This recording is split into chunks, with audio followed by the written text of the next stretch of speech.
Welcome to the Telford and Wrekin Council Planning Committee.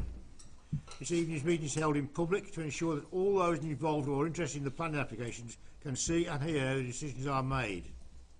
It is important that the speakers are able to present their information without interruption, and that the council members of the committee are able to hear and consider the material presented. Only those people who have been notified are able to speak. I'll ask everyone else to remain quiet, not to interrupt the meeting, and to allow the members to make their decisions.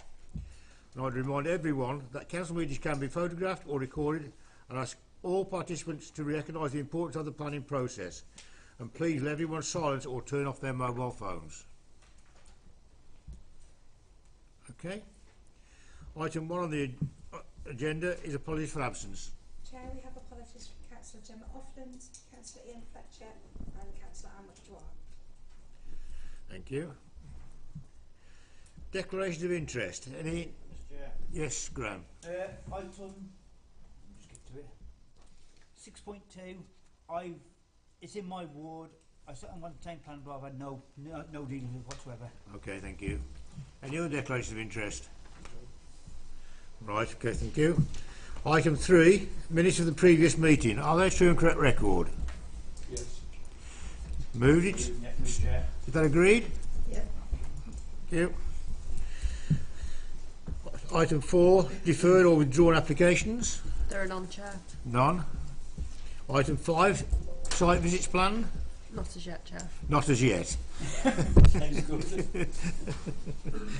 Right, we get those later. Item 6 is the planning application for determination, and this is, I intend to do as they are on the order paper. Item 6.1 is 2022/0179 Rushmoor Stud, Rushmoor Lane. Who's presenting that one? That's me, Chair. Right, Andy.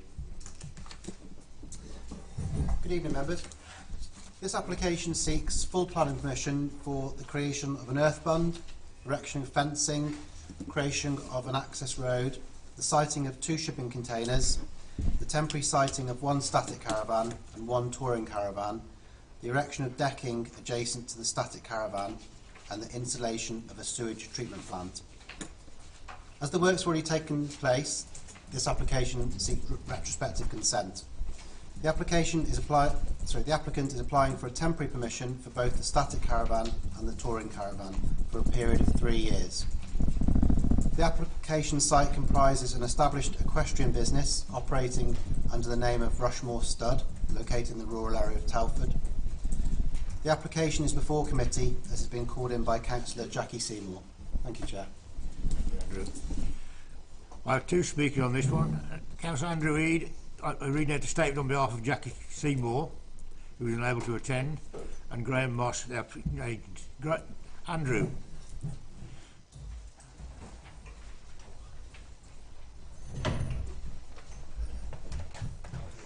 Sorry?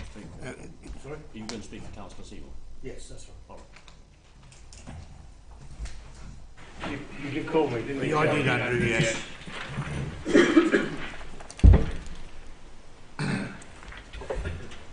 Right, as you said, this is on behalf of Councillor Seymour, who can't make the meeting this evening. The principle of this site seems to be that the longer and more often you ignore planning requirements and do your own thing, the more likely the planning department is to roll over and eventually grant you what you wanted all along. Back in 2017, the applicant wanted to build a 5-bedroom house on the site, as well as establish a racing stud. The house was rejected because this location is protected from residential development due to it being in a designated rural area within the local plan. I would have welcomed the racing stud and stabling were it not for the business impracticalities and uncertainty of trying to keep and raise a viable number of racing mares and foals on 10 acres of grazing land that is rented and which floods badly for part of the year. Horses, especially thoroughbreds, each need a minimum of an acre of grazing land, and the available ground here is not sufficient for a properly thriving business. Nevertheless, planning permission was granted. However, it wasn't long before a variety of structures started appearing on site, very little of which came forward for planning permission, which was challenged by planning officers such as the patio doors, balcony and kitchen in the office area, which were removed from plans but were never checked upon later to ensure compliance. All were eventually accepted as part of the retrospective application for a holiday let. In the meantime, numerous other structures appeared on site, including 2 ugly shipping containers and a static caravan. In other words, a park home with decking, as well as a sizable touring caravan, all of which are claimed to be essential to running the stud. They are not. Horses do not require 24-hour round-the-clock care except when foaling, which for racehorses should be during January and February, to ensure offspring are essentially the same age and maturity when they start racing. They are deemed to be 1-year-olds each on the 1st of January. If the applicant is claiming otherwise, they are not serious racing horse breeders. But to cover the important January-February period, no doubt the holiday let could be made available for essential staff. By pandering to the applicant's claims and suggesting that they should submit an application for a rural worker dwelling under the policy HO10 to replace the temporary park home and touring caravan, which are only into the first year of the proposed 3-year temporary extension, the planning authority is clearly demonstrating that it gives way to a persistent refusal to abide by the rules and that such a questionable action pays off in the long term. I strongly recommend you to refuse this application. Thank you, Andrew. Thank you, Chairman.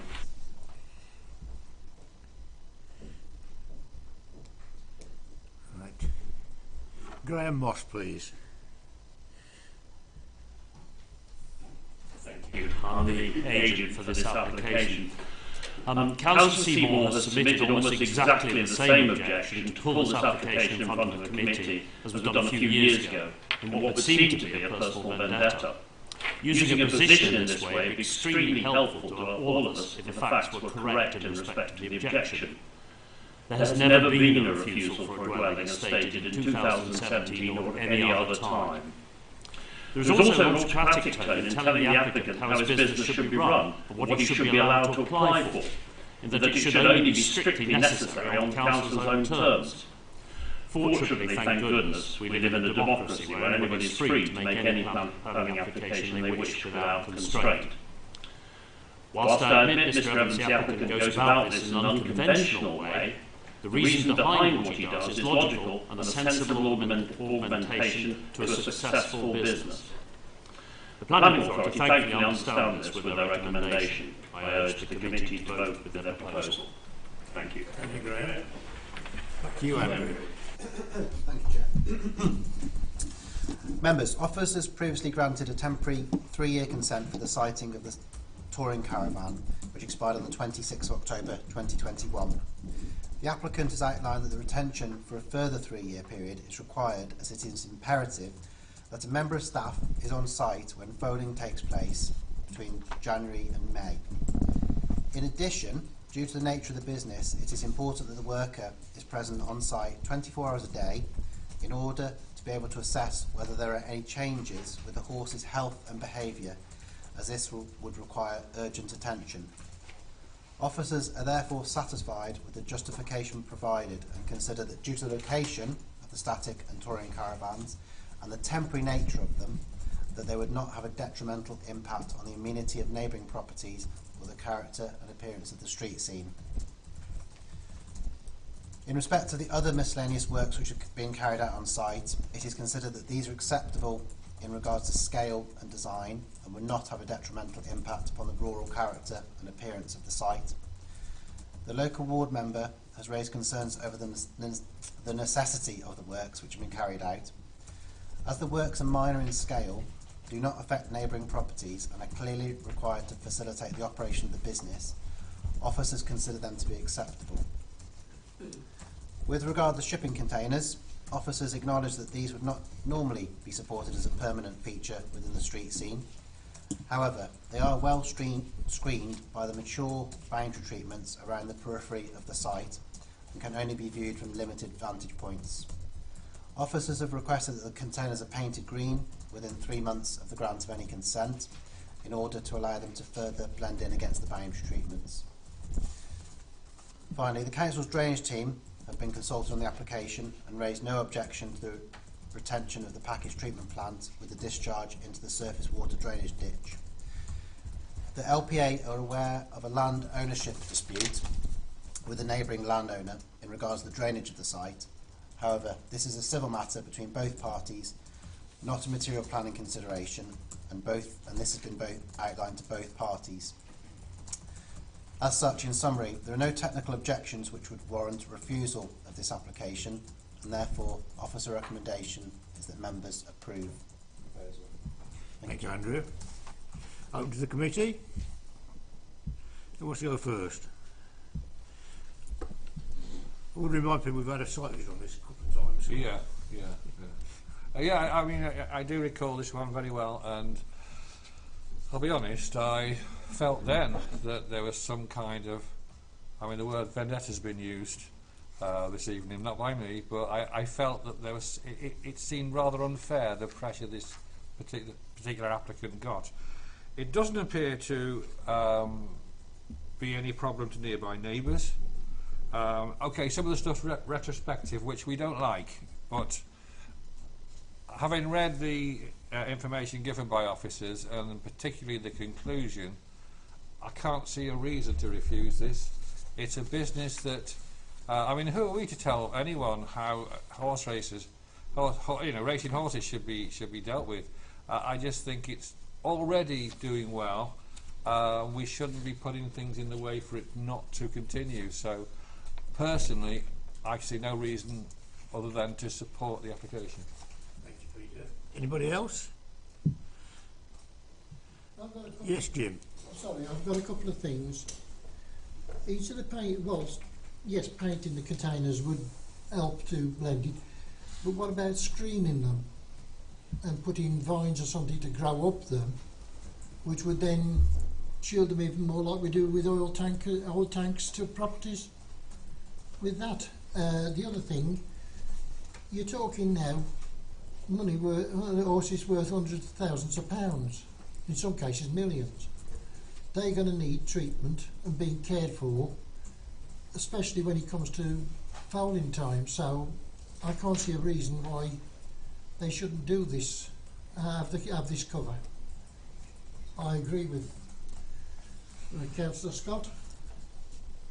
Yeah, thank you. Do you want to come back about the screening, do you? Yeah, thank you, John. Yeah, I was just going to say, the shipping containers are quite close to the hedge, so there's a lot of natural screening offered, so I don't think they're particularly prominent. So we just felt that the painting, if there were any longer distance views or glimpses, they would just allow it to blend in against the hedge, which we thought was sufficient. Thought, you know, yeah, no, certainly a valid alternative. camouflage. Yeah. Okay. Janice, do you want to come in? Just think on that one, because I was also part of the site visit last time we went.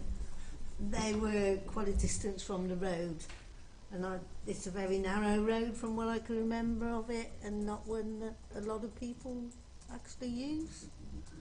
So I don't think that is really an issue with this one.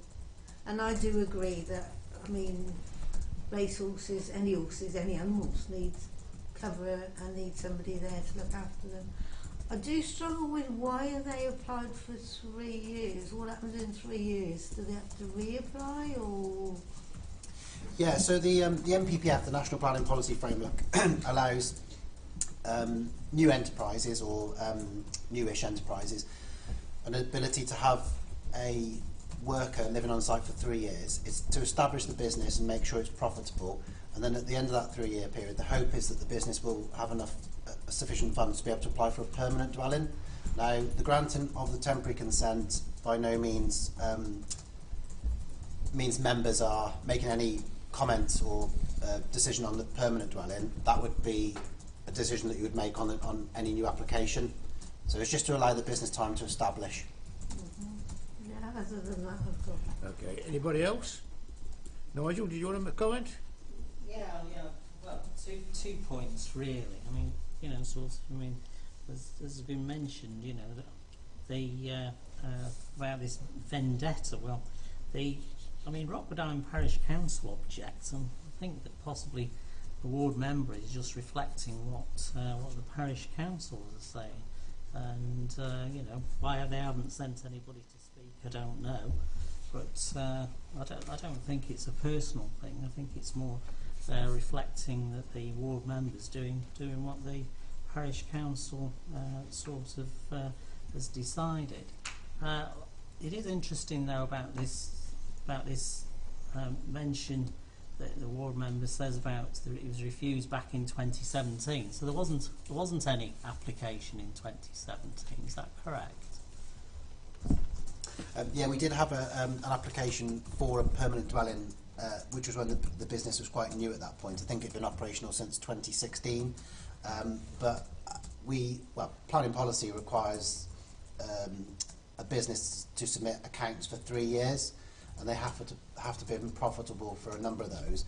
So that's why we advised that it was premature really to apply for a permanent dwelling, and it was withdrawn from that application. It's the first one on page 10 of the agenda. So that's when we granted permission for the change of use to the equestrian, the erection of the stables. And I think that's the time that members went out to committee, actually. I think it was the first time it was heard at committee. Because, I mean, normally, if an application's been put in, it usually says on the history, and it says withdrawn, but there's nothing on this. Yeah, sorry, the application wasn't withdrawn. It was the permanent dwelling was removed from the description. And my apologies, because that description, we normally say amended description, which we haven't done in that case, I don't think.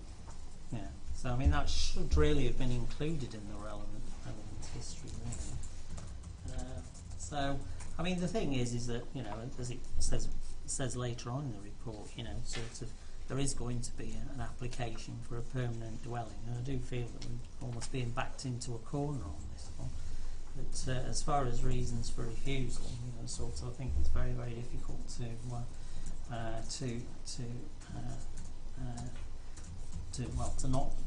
not pass it. Although, you know, sort of take Councillor Scott's point, you know, sort of we don't like retrospective ones, and you know, sort of it would be far better if the normal process was actually followed. Okay. I think we have to remember it's a rural industry in a rural area as well. Anybody else want to speak? No? Right. Seconded. Moved and seconded that we follow the recommendation. All those in favour of the recommendation, please show. Unanimous. So with that, the recommendation is allowed.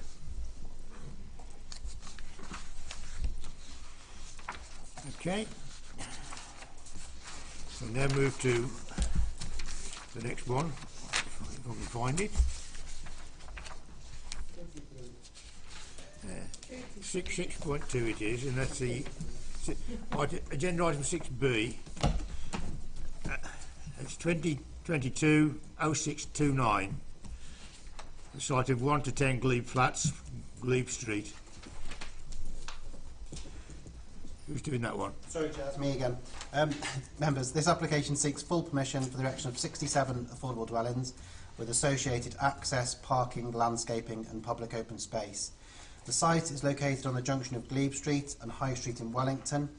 There were previously 14 blocks of flats on the site which provided 130 units of accommodation. Prior approval has been previously approved for the demolition of these flats. The application is before members as it's a major form of development and the council, DWC, own part of the site. Thank you, Chair. Andrew. Simon Thompson, please. The applicant. Evening. So I'm Simon Thompson, I'm the Director of Development for the Wrekin Housing Group. This particular project has been 6 years in the making for us. We've been trying to plan how we can sustainably invest in the Wellington area over this period of time. We found a way we can do it. This is the second part of a two-part investment in Wellington. The first part is the development of the new college site that came to the committee 2 or 3 months back, which you approved, which is great. And together it means it's an investment of 143 new homes across the 2 sites, and an investment of over £31 million by the Wrekin Housing Group. So it's something that we think will make a real difference to the area. to make this possible and to make it viable, we've worked really closely with Telford and Wrekin Council colleagues to secure LEP funding, and that's been key to the viability of this development. It wouldn't work without it. We've also worked really closely with colleagues at Telford and Wrekin Council to make sure that Homes England will back this, because it's a kind of project that Homes England don't usually like, with it being a regeneration type. But because of the support of the chief execs of both of our organisations, we've been able to get Homes England into a position where they are going to support what we're doing there. The scheme that you're looking at this evening, it's involved extensive discussions with the planners, both at the pre-application stage and during the planning process. And they've had many comments about trying to protect the vernacular and the feel of the area.